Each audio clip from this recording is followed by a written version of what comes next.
Apex Season 10 has finally arrived, and while perhaps not as ambitious as Season 9, there's still a lot to enjoy. Map changes, R3 map rotation, balance updates, and a new legend go a long way to keep the game fresh, and for the most part, they're a welcome addition. To start with the guns, the new Rampage LMG hits just the right sweet spot of hitting like an absolute truck, but with a fire rate just slow enough to keep it as a weapon to challenging to score wins on a silver platter. High skilled players are going to absolutely clean up with this thing, but for people like myself, who can't hit the broadside of a Leviathan, there are always other guns more suitable. Luckily, by inserting an angry grenade, players are able to make the Rampage fire at a reasonable speed, making it formidable, even in close range engagements. However, the Rampage isn't nearly the coolest kid on the block, because Respawn decided to finally rotate the Prowler out of exclusive care package drops and make it ground loot like everything else. Although the automatic fire is disabled, you have to wonder why people were walking past perfectly good versions of these things last season, because in my no brain no aim opinion, this gun, which has been mostly shit tier since its introduction,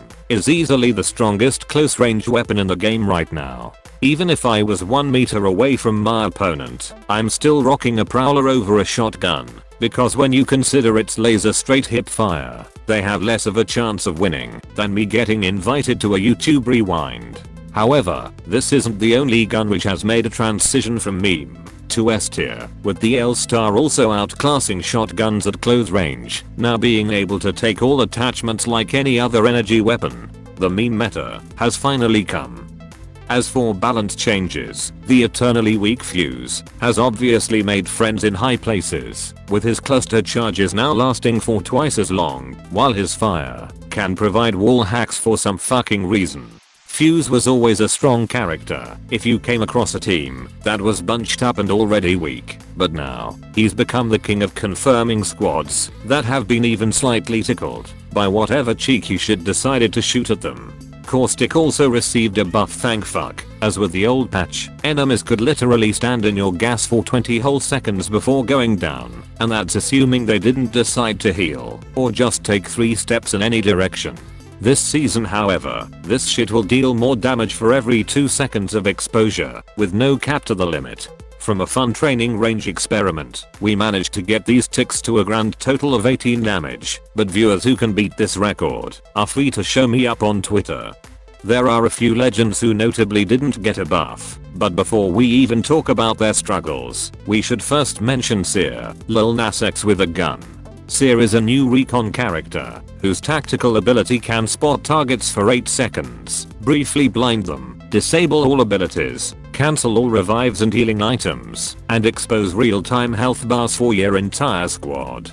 As you might imagine, this Swiss Army knife of go fuck yourself has been contentious among the community, and although the devs have already committed to toning it back in a future update, this shit is still crazy fucking strong. For a 30-second cooldown, we then move on to his ultimate, which is one of the faster charging I might add, which basically allows continuous wall hacks in an entire area of the map.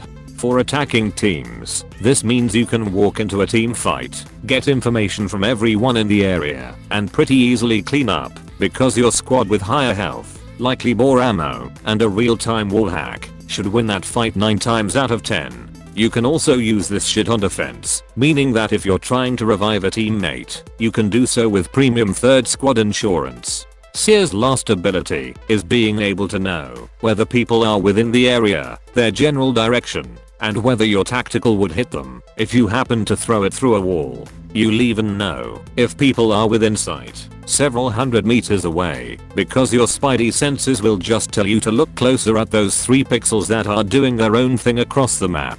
Seer makes it more difficult to be third squadded, as you should be able to know whether anyone is around to do so, but at the same time, his abilities are almost designed for him to third squad other teams, meaning you can go fuck yourself if you don't have one on your side. That guy's one. One, He's you hit. say? Yeah. I fact checked you. Caught you left. This more or less runs into what I like to call the Overwatch problem. For viewers who might not be aware, Overwatch is a game originally designed around damage dealers, supports, and tanks. When the game was being made, the developers predicted that the 6-man teams would be made up of 4 damage dealers, 1 tank, and 1 support. A lot of this was down to damage dealers likely being the most fun for the average player, and as a result, when the game launched in 2016, there were more damage dealing heroes than both tanks and supports combined. However, the developers overlooked a crucial detail about the psychology of the average gamer, as although it was true that damage dealers would be by far the most popular, the player base generally considered that having 2 of each role would be the optimal team composition to maximize win rate. Not able to foresee that gamers would fucking subject themselves to playing glorified punching bags and combat illiterate heal bots to boost their skill rating. The devs now had a huge imbalance in the roster of heroes, and considering they'd already planned their release schedule well ahead of time, and that they could only release 3 new characters a year, it would have taken nearly a decade of not making a single damage dealer if they wanted to create an equilibrium between roles. As a result, the developers made an unfortunate habit of releasing heroes that weren't in line with the sentiments of the player base. When Doomfist dropped in 2017, support players were still only able to pick between 5 support heroes. With this in mind, one of them couldn't even heal, and another one was long considered to be a damage dealer who healed sometimes, meaning by the time your teammate chose who they wanted, you'd really only get a choice between 2 if you were lucky. Damage dealers on the other hand had 13 heroes to choose from, with Doomfist becoming the 14th, who to this day still remains one of the most obnoxious heroes to counter as a support player. It was the wrong hero at the wrong time. Fast forward to March of 2020, and although the role selection was ever so slightly more balanced, it was still an absolute joke. This is why the long expected introduction of Echo was so exciting, as they were a long teased flying support, which could both make supports harder to kill, while also bolstering the hero options of that class. The team had designed them as a support. They were a supportive character in lore, and as far as healing characters go, they couldn't have looked more suitable to the role. However, when they were finally revealed, it was discovered that for some fucking reason, the developers had decided to change Echo to a damage dealing character, saying more or less that her ultimate ability was way too cool to give to a healer. The developers then stated that there would be no more hero releases until the launch of Overwatch 2, meaning that the last time the game had a healer added was in fucking February of 2019.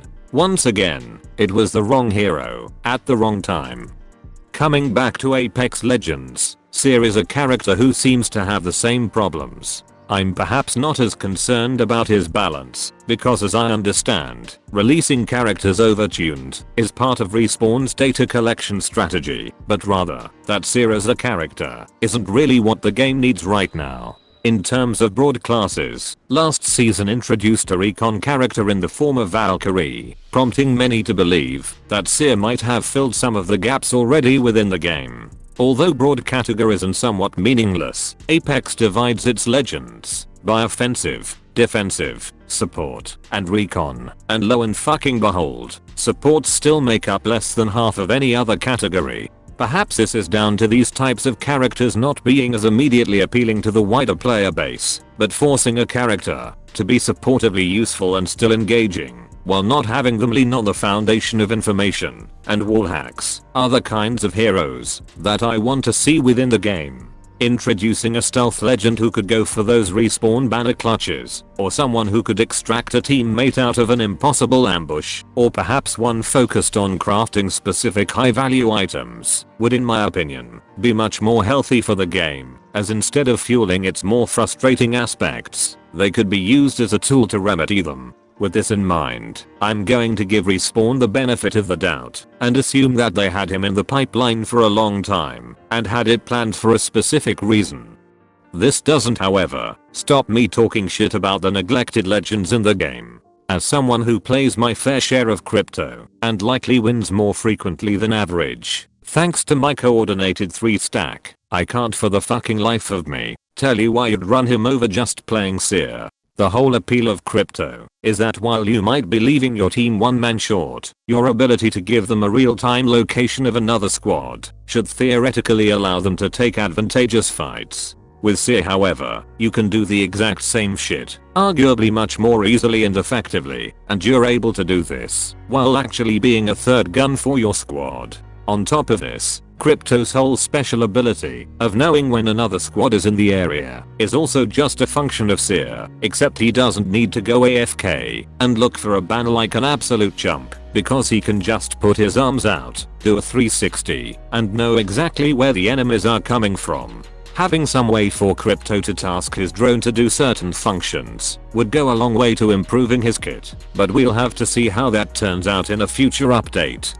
The other neglected legend is of course Watson, because in the time it takes for Seer to charge up his tactical that can pretty much do every single effect under the sun, Watson is able to charge up a single pole. Not a fence, a fucking pole. Admittedly, her passive, which can recharge her own shields at a glacially slow rate, is nice. However, I'd personally like the developers to do more with this lore. Perhaps being able to convert a stack of shield cells into full batteries, or just being able to carry around her ultimate on her back, might prove to make her more competitive. Viewers might think that this idea would be overpowered as fuck, but would a walking trophy system and a slight bit of shield regeneration really be stronger than Revenant's free pushes, Loba's ability to grab anything within 100 meters of her location, or Seer's real-time wall hacks of the entire area? I just want a single fucking reason to pick her over anyone else.